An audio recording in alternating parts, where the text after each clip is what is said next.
it's really interesting. Like sometimes when you see handy workers, especially something like this, like very intricate, small work, right? I saw a video once where it was like a lady, like a grandma, who was making lace, like real lace. You know, it's like, and then handmade.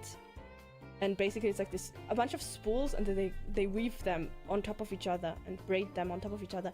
And it looks so cool. Like, it's really impressive, and she's so fast. You can probably do it with her eyes closed. I feel like people that know what they're doing in handiwork is really, really interesting. I think one of my favorite memories, or just like my favorite places in the world, are violin maker shops, the ones where they make the violins. Reminds me of this scene in Harry Potter in the first movie where Harry Potter goes to the wand maker and like tries out a bunch of wands. This like dingy atmosphere, a little bit dusty. There's like woodworking, and especially violin makers. There's like half-made violins all over the place, hanging around, like hanging from hooks.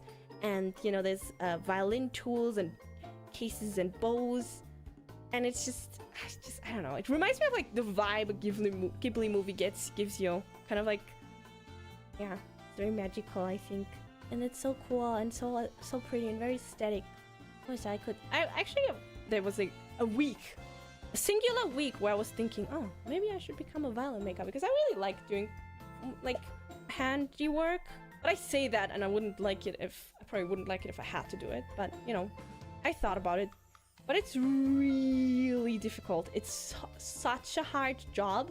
It's so complicated. It's really, really hard. It's really difficult. You have to have like really good, I don't know, you have to be built different. It's crazy. They're pretty strict also on like the hearing assessment, and I do not have I don't have perfect pitch. Not that this is necessary, but it does help. And the entrance exams, when you try doing something like that, are really difficult. And obviously it doesn't pay well, because it's a dying craft, it's a dying thing.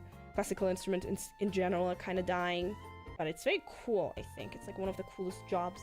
Or like anything with like wood making and jura, clockworking. Very cool jobs. Very cool. Yeah, it's sad, but it is what it is. Kind of how it is with things, old things. I mean, the violin is old instrument. It's crazy that it has survived this long.